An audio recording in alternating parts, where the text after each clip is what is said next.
ዶክተር ጢሞቴዎስ እባላለሁ። ዋናው ስራዬ እንግዲህ ሕክምና ነው። ከዛ በተጨማሪ ኮንቴንት ክሬተር ነኝ። ኢትዮጵያ ውስጥ የይዘት ፈጣሪ ነኝ። ዩቲዩብ ላይ፣ ቲክቶክ ላይ። እንደ ሀገር እንደ ኢትዮጵያ እንደዚህ አይነት ዝግጅቶች መዘጋጀታቸው ለሀገራችን ገጽታዋን የማሳደግ ነገር ላይ በጣም ትልቅ ተጽዕኖ ይኖረዋል ብዬ አስባለሁ። አሁን ላይ በዓለም አቀፍ ደረጃ የሶሻል ሚዲያ ተጠቃሚዎች ቁጥር በጣም ትልቅ ነው። ስለዚህ ያ ሁሉ ህዝብ በተሰበሰበበት ነው እንግዲህ ሀገራችንን የምናስተዋውቀው። በጥሩ መንገድ ደግሞ ሀገራችንን የምናስተዋውቅ ከሆነ ሀገራችን በጣም የምትጠቀማቸው ዘርፈ ብዙ የሆኑ ነገሮች አሉ።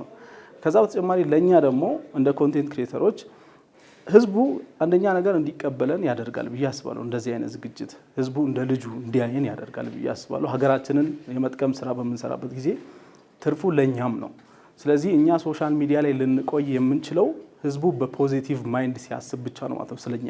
ስለዚህ አሁን ላይ ባለው ነባራዊ ሁኔታ ሶሻል ሚዲያ ላይ የሚሰሩ ሰዎች ቲክቶከር፣ ዩቲዩበር በሚባልበት ጊዜ የሰው አእምሮ ላይ ኢሚዲየትሊ የሚመጣው ነገር ኔጌቲቭ የሚሆን ከሆነ ምንም አይነት ጥሩ ስራ ሰርተንም ተቀባይነት የማግኘት ችግር ይኖራል። ስለዚህ እንደዚህ አይነት ነገሮች ለሀገራችንም የራሳችንን አስተዋጽኦ በምናበረክትበት ጊዜ እኛም ደግሞ ያለን ስም እየገዘፈ ስለሚመጣ ተጽዕኖአችንም በዛው ልክ ስለሚጨምር በጣም ተጠቃሚ እንሆናለን። እንደ አፍሪካ ሶሻል ሚዲያ በዚህ ሰዓት ልክ ከወርቅና ከዳይመንድ በላይ ትልቅ ሀብታችን ነው ማለት ራሳችንን የምናሳይበት አፍሪካ ይህን ትመስላለች ብለን ለሌላው ዓለም የምናሳይበት እና ደግሞ አፍሪካ ውስጥ ያሉ ከዚህ በፊት የነበሩ ነገሮችን የምናስተካክልበት መድረክ ነው። ምክንያቱም አፍሪካ በጣም ብዙ ሪሶርስ እያላት፣ አፍሪካ በጣም ብዙ እውቀት እያላት፣ አፍሪካ በጣም ብዙ ባህል እያላት፣ አፍሪካ በጣም ብዙ ላንድስኬፕ እያላት ግን ትንሽ ነገር ብቻ ያላቸው ሀገራት ሁሉ ገዝፎ ነው የሚታዩት በኢንተርናሽናል ሚዲያዎች ማለት ነው። ስለዚህ እንደ አፍሪካ ያሉ ሀገራት ደግሞ እንደዚህ አይነት ሶሻል ሚዲያዎች በሚፈጠሩበት ጊዜ የዛ ሀገር ያሉ ኮንቴንት ክሬተሮች በደንብ የሚሰሩ ከሆነ አፍሪካን ለዓለም በጣም ኢሜጇን ጥሩ አድርገን ማስተዋወቅ እንችላለን። በዚህ ዘመን ደግሞ ኢሜጅ የሚባለው ነገር ቀላል አይደለም። ጥሩ ኢሜጅ ያለው ሀገር፣ ጥሩ ኢሜጅ ያለው ሰው ተፈላጊነቱ ያን ያክል ነው እና ከብዙ ነገር አንጻር አፍሪካ ጥሩ ፊውቸር የሚኖራት ይህንን ሶሻል ሚዲያ የሚባለው ነገር በጥሩ መንገድ ከተጠቀምን ነው ብዬ አስባለሁ። አብርሃም ፋንቱ እባላለሁኝ። የአላይቭ ፖድካስት እንዲሁም ደግሞ የአላይቭ ሙሉ ካምፓኒ ሲኢኦ ነኝ። ዛሬ ደግሞ እዚህ የመጣሁትኝ የአስሚስ የአፍሪካን ሶሻል ሚዲያ ኢንፍሉዌንሰር ሰሚት ተጋባዥ ሆኜ እዚህ ፕሮግራም ላይ ለመሳተፍ ነው የመጣሁትኝ።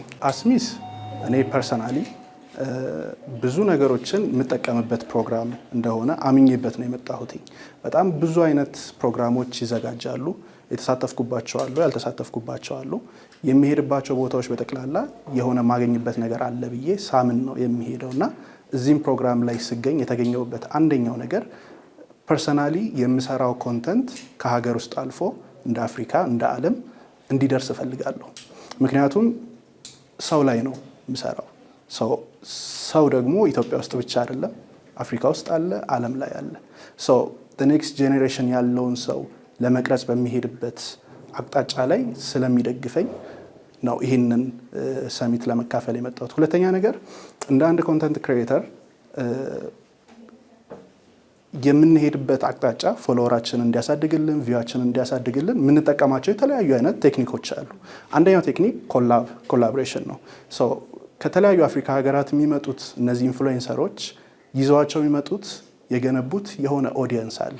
ያንን ኦዲየንስ ሼር የማድረግ ኦፖርቹኒቲ ነው ይሄ። ይህንን ኦፖርቹኒቲ በሌላ ብዙ ዋጋ ከፍለን ነው ልናገኘው የምንችለው እንጂ በቀላሉ እንደዚህ አናገኘውም። ሁለተኛ ነገር ኢትዮጵያ ብዙ ባህል አላት፣ ብዙ ትውፊት አላት፣ ብዙ ማስተማር የምንችላቸው እሴቶች አሉ። እነዛ ነገሮች ለማስተላለፍ በጣም ቀላል መንገድ ነው ይሄ። እነዚህ ኢንፍሉዌንሰሮች ሲመጡ ይህንን ነገር ማሳየት ከቻልን እኛ እኮ እንደዚህ ነን፣ ሌሎቹ የዜና ምንጮች በዓለም አቀፍ ደረጃ ያሉት የሚያሳዩአችሁ ነገር ይሄኛው አይደለም፣ የሚያሳዩአቸው እነሱ የሚፈልጉትን ነው።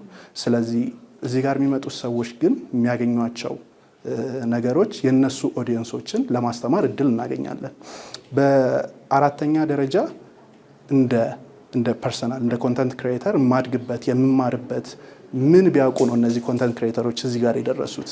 ምክንያቱም ሁላችንም ተመሳሳይ አቅም ነው ያለን፣ ግን የኢንፎርሜሽን እጥረት ነው። የሆነ ኢንፎርሜሽን ስላላወቅኩኝ ነው እዛ ጋር ያልደረስኩት። እነሱም ደግሞ የሆነ ኢንፎርሜሽን ስላወቁ ነው እዛ ጋር የደረሱት። ያንን ኢንፎርሜሽን የማገኝበት ይሆናል ብዬ አስባለሁ።